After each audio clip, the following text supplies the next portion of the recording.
You may have heard of doulas, those who support mothers through childbirth at the beginning of life. But I bet you didn't know there are also doulas for those experiencing the end of their lives. My guest is a death doula who shepherds her clients and their families through their final days. Moving your mom or your dad or yourself isn't just about moving things from one place to another. It is much more complicated than that, as are so many things having to do with later life. How to Move Your Mom and Still Be on Speaking Terms Afterward provides in-depth conversations with professionals, older adults, and their family members who share their stories with warmth, understanding, and humor. I'm your host, Marty Stevens-Heebner, and here you'll find answers to many of your questions, as well as different perspectives that I hope will inform and inspire you. Stephanie Elkins, it is so good to see you, and thank you very much for being here. My pleasure. I've known you for a long time. Let me tell you a little bit about Stefanie. Stephanie Elkins of Be Present Care is an aging life care manager, supporting those facing the challenges of caregiving, the end of life, and bereavement. She offers guidance, resources, and a whole lot of wisdom to individuals and their families when this inevitable turn happens in later life. Can't get around that. Stefanie fosters the intimate and difficult conversations we all need to have. How many times have I said that in these episodes? She also worked on the California End of Life Option Act campaign team, serving as their California medical outreach and organizing manager for Compassion and Choices, advocating to improve care and expand choices at the end of life in a very compassionate and informative way. Such important work. And we're going to talk about how you got inspired to do this. But first, I want to ask you, what's your favorite memory of your grandparents? I'm going to start with my maternal grandmother. My sister and I, we called her Sapta. It's actually Safta in Hebrew, but we couldn't pronounce it. So my memories of Safta was sleeping over at her house, and she was in one twin bed and I was in another. We were pushed together. And she smelled like Lubriderm. Such fun memories of Lubriderm. Still, like, okay, I need to start wearing the milky cream Lubriderm. So it's still around. My sister and I, we would cut up matzah. This is all year round. It wasn't just around Passover. And we would crack open the matzah and we would put milk and sugar on it. So it was really sweet, like a cereal. It was like a special treat because then I got coffee. And driving with her was always interesting because she was the slowest driver. I didn't get that trait from her. And both my grandfathers died before both my sister and I were born, but we were named after them. So we were named after Stephen and Louis. And so I'm Stephanie Lynn and my sister is Lauren Sarah. How lovely. That's a great way to do it, to carry on the names. So now let's talk about how you got inspired to do the work we're talking about today, becoming a death doula. My journey was really always in the place of doing service. My inspiration started joining my mom when she was an activity specialist at an assisted living facility. And I would do the bingo thing with her. I would call out bingo before and after and bringing smiles to individuals' faces and having those connections in that moment was real and felt good. Especially the older adults. Yeah, I was comfortable. And through my years of working with teens and seeing when people aren't comfortable going to even the nicest of residential homes or skilled nursing facilities, all you remember is the smell. I would come in and, okay, what can I do in this moment to bring a little cheer? I saw that modeled in my mom.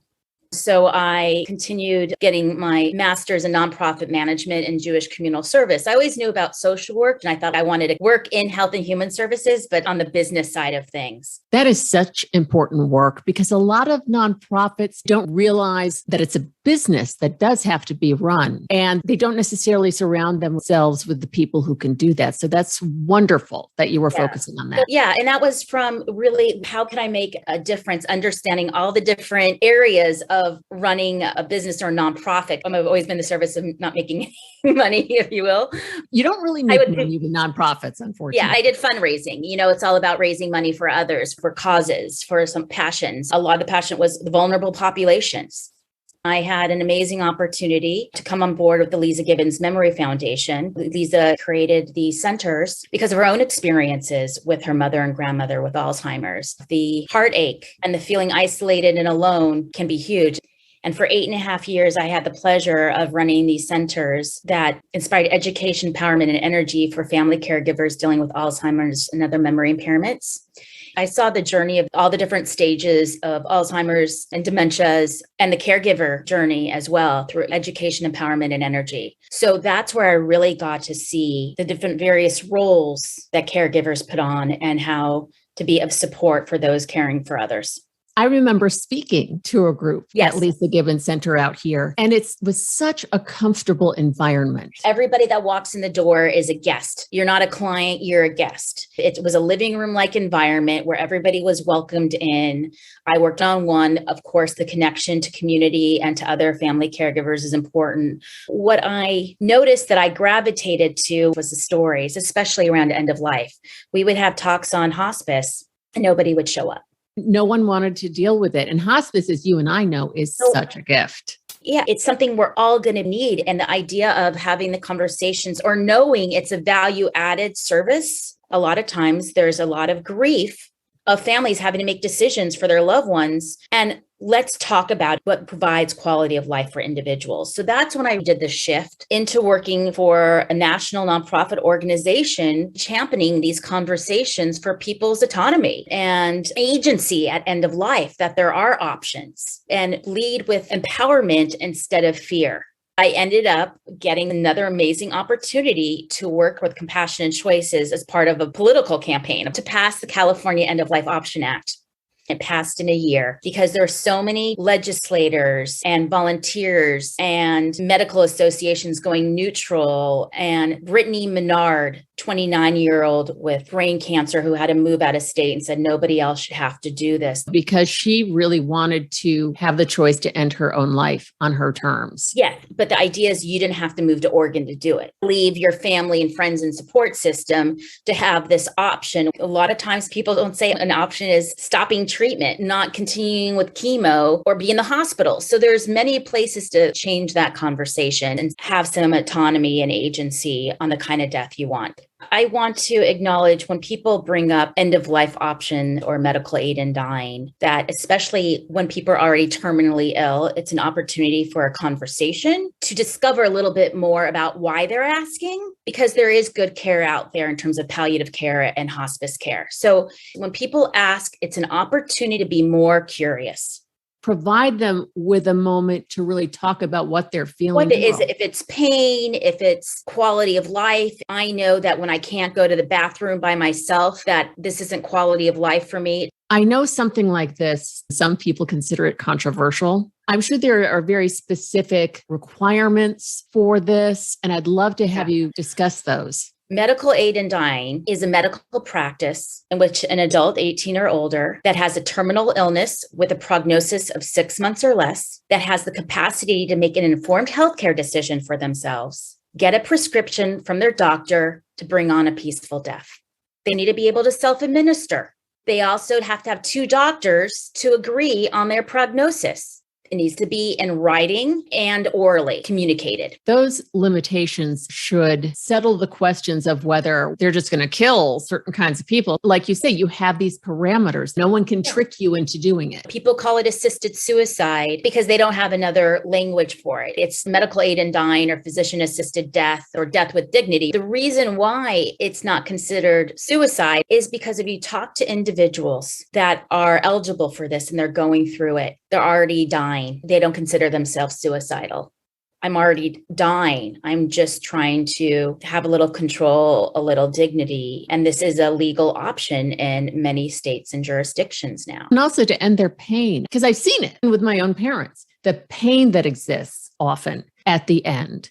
As you said, they already feel like their quality of life is completely gone. So you're just existing until finally the end happens, rather than having some agency in it. We have these myths around death and dying, which is not helpful. The idea is comfort versus curative. If somebody wants to die in pain, that's fine. whatever kind of dignified death that you want. And for some, this is an additional option. Because you can simply wait until you pass naturally. I think that's sometimes what some of the work of death doulas or end of life doulas provide for individuals that are terminally ill in their families to take pause and view this time differently. It's a different approach because life and death are labors of love and not medical events. There's a whole gestational process at the beginning of life. It's crazy. It's really painful and uncomfortable. It's messy. And it's messy and unpredictable. The same thing goes at the end of life. You got it. And that's what this death positivity movement is taking back. Now, a death doula does the physical, emotional, and spiritual support in addition, alongside the medical team, and give permission to families to show up in a way where there might be fear. So much of this is really about expressing your fears. If someone starts to have this conversation about, I think I want to end my life my way. And it's one thing if they're comfortable with it. It's another if you get them talking and you discover that there's just a lot of fear and they need to discuss the unknown that's coming ahead. Medical aid in dying, you can't do it in a vacuum. You can't do it on your own. You need a care team. So it encourages better conversations. Even if somebody's not eligible, if you have dementia and aren't able to make an informed healthcare decision for yourself, you're not eligible. And then you have to deal with the grief that you're not eligible for this. And what are other options? There's also voluntary stopping eating and drinking. Whoa, what is that? What does that look like for me? What does that look like? So voluntary stopping eating and drinking is also, along with medical aid in dying, being looked at and spoken about more. Most of the time, it has to come from the patients or clients first, more than the doctors or healthcare team. What if they don't have a healthcare directive in place, as everybody should? I say that every episode. If they don't have that in place and they're suddenly, because of a car accident or what have you, in a coma. Well, every situation's unique. And so with advanced care planning, which is one of my specialties as an elder care manager and end of life doula, is where do those coincide? And that's around advanced care planning. One of the first questions I ask is, why are you here? What's your story? Or what good or bad death experience has impacted how you view death? What's a story that comes to mind when looking at a good or bad death experience? And some people have had no experience. So I try to meet people where they're at. And so that's why the conversations are just as important as the directives. I call it advanced care planning because it's conversations and directives. It's so important for those things to go together. I've done talks on advanced care planning. And one of the questions is, who's going to speak for you if you can't speak for yourself? They might have a distant sister that's 5 years older than them, that's in their mid 70s. And I'm like, I don't know if that's the person I would want. And there's also family of choice. So the question is, what is important to you? What do you need to get this started? In a previous episode, we featured Ken Kossoff, who's an amazing estate planning attorney, but who also has his company, Solo Aging Solutions. Seriously, Marty, just through your guests, I could fill in everything, all the amazing resources on this journey from aging and end of life. There's a team of people that are part of the Marty's. And thank you. They've been incredible guests. And you really do need a team at the end. Yeah. And who is the team? So that's part of the question. I first ask people, where is your advanced healthcare directive? Some people are like, what's an advanced healthcare directive? Other people like, it's sitting on the side of my desk. It's signed and it's with my agent. And then others are like, my dog ate it. Or I have it somewhere. I have it somewhere. It sounds familiar. Even colleagues in elder care and end of life, it's so much easier to do for others than yourself. Oh, yeah. It's the cobblers whose kids have no shoes. It's the doctor who smokes. Yeah. I try to meet people where they're at. I work either one-on-one with individuals or in group sessions to provide some education of the different components of an advanced healthcare directive. One of the more important ones is who's your agent or your decision maker. I don't want to assume it's going to be your partner. The other important component of an advanced healthcare directive is what treatments you want or don't want at a certain phase. And that changes. So the 5 Ds of when to reevaluate it. First is a decade. If you haven't done it in a decade, if there's been a divorce, if there is a diagnosis, some people get a diagnosis, go straight to treatment, and there's really no discussion of plan. So decade, divorce, diagnosis, decline, and death. The 5 Ds. And that's when you really need to reevaluate your healthcare directive and also just have those conversations. This is a process at different times in our lives. And so 18, you should have one when you're going off to college, but it's going to change as you get older, as your relationships, as your diagnosis changes. As COVID happens and we learn a little bit more about care we want or don't want, some directives are very basic. And then there's others where you can get a little bit deeper and more specific about what quality of life means to you. And what kind of treatments you want to have and not want to have. Interview your doctor, because not all doctors and healthcare systems are comfortable. These are all things to consider, and how doulas ask the right questions so you can get the care you want or don't want. You need to have doctors that are going to give it to you straight if that's what you want. What's really going on? What are your options? What do those all look like, including no treatment? Options can be challenging, especially when it comes to medical aid and dying, because not everybody's so comfortable with it. So you really can't assume anything if people haven't had those experiences. And maybe once they have had an experience of being with somebody and seeing how peaceful it is for the family and the individual in terms of the dying process. Especially if they've seen some really horrible situations where there's so much pain and confusion and everything. And it is so wonderful to give people these choices. A lot of people want to go naturally, but there's a percentage of people who, given their circumstances, would opt to take care of it themselves. Every situation is unique, right? We're providing the information now just to have a conversation about it, because you never know what you're going to do in that situation. I have some colleagues that are end-of-life doulas that just focus on one specialty. So when it comes to end-of-life doulas or death doulas or end-of-life midwives, people have different specialties or different areas of working within it. I have some colleagues that only work with terminally ill individuals. I do a lot of the pre-planning, these conversations about advanced healthcare directives, goals and wishes, and being a liaison with adult children and parents to ensure individual safety. And when I talk about safety, I look at it in a few different ways. You're so right. There's so many different kinds of safety. So I look at it as physical, medical, financial, legal, emotional, spiritual, and mental safety for both the individual you're caring for and yourself if you're the caregiver. What can we agree on right now? What's going to be the safest thing for everybody involved? And what are the priorities at this stage in this individual's life? It's really a gift to your family to plan for them how you'd like to be celebrated after you're gone. Because, as we know, someone passes, there's all this grief, and then this 20-page list of things you're supposed to take care of immediately, including important decisions like what's the service going to be like? How do they want to be buried? And if you don't know, it could be a fight in the family. Look, family dynamics, grief, and expectations show up everywhere. I've heard so many individuals say it was a gift, what my mom gave to my sister and I, of getting things in order. We've learned during COVID, the idea of having closure or some sort of ritual. It can be on Zoom. It can be very powerful. Who do you want present or not present? What music do you want or not? What is or isn't important to you? Some people can say, oh, I don't care. Do whatever you think is right. That's not helpful. You take the burden off of them as they're grieving, picking out your plots even. I knew exactly where my dad wanted to be next to my mother in this one cemetery. So I think that's part 2 of the advanced care planning. First is the healthcare directive, and then it's getting more of these details of what does this look like for me? Start thinking and talking about it. It is such a gift. So here's a question with death doulas. If they're choosing to take their own way out, obviously there's a set time and place for that. Do death doulas also work with people who choose to die naturally? Yeah. A lot of the work of doulas is about being versus doing.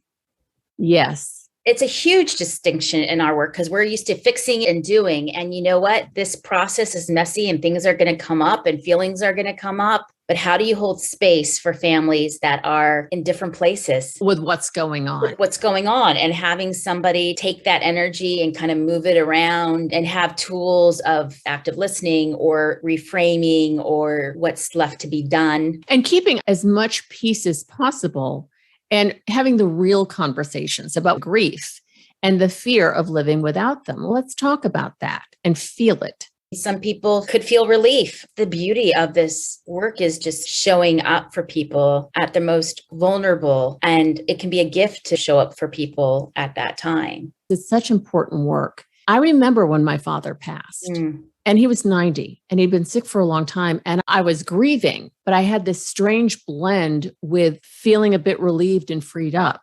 And I think that's just not having to worry about the illness now. But there was also so much grief because, of course, I missed him. You missed him, but you also knew, I don't know if he was ready or not. He was. He lived till 90. And at the end, he had so many things going on. So was it a peaceful passing? How was your dad's death experience for you? I had been going back and forth to Buffalo. I live in Los Angeles to check in on him and be with him for long weekends, about once a month.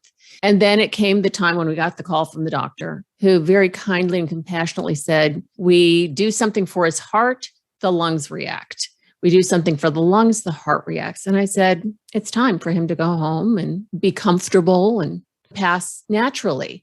Being able to be there, bring the hospice in, give him the morphine so he was not in pain. He had shown me where everything was, the safe deposit box key, the will, the trust.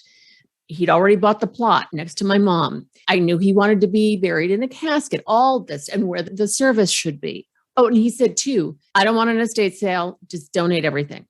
Wow. As a professional organizer, you're like, Dad. Thank you, Dad. That's where I get that gene from. But it was perfect timing because a dear friend of mine, I'd known her since she was 5. So my parents were like surrogate parents and vice versa. She was getting a divorce and moving into an interim apartment, and she didn't really have much furniture. And I said, hey, guess what? Come pick out stuff. Come pick out the items that you'd like. And I got permission with my sisters and stuff. And she was so happy. I think she still has most of it. Your dad was happy. Oh, so good. And so my mom died when she was only 58. I was only 26. Wow. They both died at home.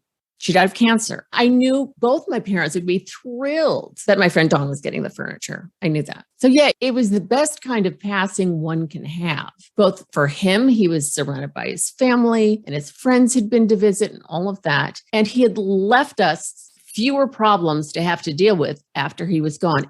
So it's an honor to get to work with people who don't have that experience with their loved one who passes away. Dad had even tidied up the home in Buffalo, so that helped too, although he did keep his tax returns back to 1957, just saying. And he died in 2013.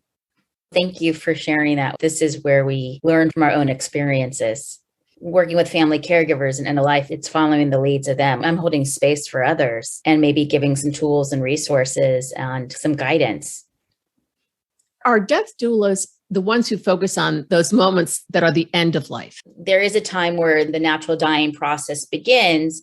The doula can be on hand or on call. Sometimes families are like, you know what? We got this. We're okay. You know, we have hospice a phone number away. And you can physically be there. Some are, but some aren't, because that's just what's important for the family. What they choose. So if the family is together with their loved one, and afterward, though, they can have a conversation with a death doula like you to process all that they saw and what they're feeling. Oh, yeah. You can keep the body at home for up to 3 days afterwards to do a viewing. Now, that's not for everybody, but that is an option. And there's doulas that specialize in home funerals.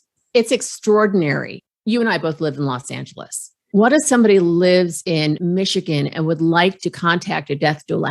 It's a growing movement. It's not an accredited movement. I got a professional certification at the University of Vermont, end-of-life doula professional certificate. So there's various programs. There is a national membership organization called NEDA, National End-of-Life Doula Alliance, which is a membership-based organization. But depending on where the individual is at and what they want, they need somebody dealing with family dynamics, grief and expectations in the beginning, or if they're looking to put together a ceremony, pre-event celebration and legacy planning, or if it's really focusing on after death, what are the options? And then there's some that specialize in Reiki, and, you know, I do Reiki, and there's different personalities, just like anything. And different ways of comforting. I think the whole idea of being versus doing is a lot of it, but then there's the coordinator aspect of a lot of this. So I think finding the balance of that.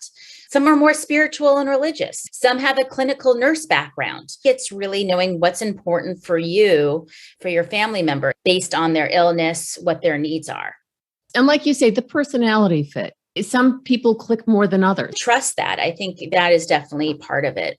Trust that connection that you feel. So someone is considering working with a death doula. What questions should they be asking the people they're talking to and considering? Well, it really depends on what kind of services that they're looking for. Are you looking for getting your plan in order, maybe review an advanced care directive? What kind of support? But by the time people come to a doula, they might already be aware of what their needs are. I had a colleague who had a mother living in Northern California, and she wanted to use medical aid and die, but she wasn't eligible. And so then I had a conversation with him and his brother about voluntary stopping eating and drinking. And then he ended up talking to his mom. I ended up finding a doula in Northern California to work through that. And then she ended up getting the care that she needed up there. He was so appreciative of the information. With mom being unhappy for so long, there can be a palliative effect. People are able to say goodbye. And then there's this kind of letting go. Sometimes it can take you a bit deeper into the grief, but by covering that up, it's going to explode some other time. Really acknowledge what's going on, be there for it, and just let it knit itself into the fabric of your life. The idea is that there's always going to be should-haves, but the idea of not having regrets and really showing up for yourself and for others if you can. It's not unusual to have an estranged adult child suddenly show up at the end and need to spend time with that parent and keep them alive for as long as possible, even if they haven't seen or spoken in 5 or 10 years. That's why the protection is around advanced care directives, and why directives and the conversations are so important, because people do show up that maybe doesn't really know that person that well. When I was working in hospice, and this young man was really good friends with his neighbor that was dying. By the time we got over there, his friend had already died. And because the directive wasn't there, they had to call the coroners and wait for his estranged family to find him to decide what to do with the body. Oh my goodness, how painful. That's why the importance of who's going to speak for you.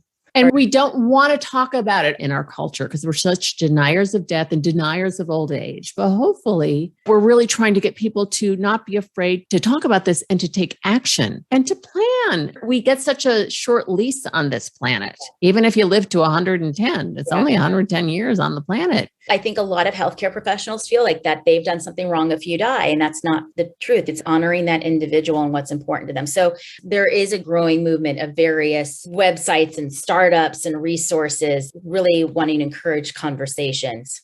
One of the things I've started hosting are called Death Overdraft Happy Hours, combining my passions of beer tasting and holding conversations around end of life. My colleague, friend Jill Schock, and I started it. And now I continue to facilitate conversations at craft beer locations across greater Los Angeles. Let me know if anybody wants to bring this to a brewery near them. Stephanie, you're the shoulder to lean on and the shoulder that's got your back. You have such compassion and such a love for working with older adults and their families. We're going to have all your contact information on our website with your episode, and also some great resources that Stephanie shared. So definitely check out the website and use those links. Thank you so much, Stephanie. Really great talking with you. Thank you so much for listening to How to Move Your Mom and Still Be on Speaking Terms Afterward. Please visit howtomoveyourmom.com for more information about this episode and for additional podcast episodes featuring other extraordinary guests and conversations. Until next time, this is your very grateful host, Marty Stevens-Heebner.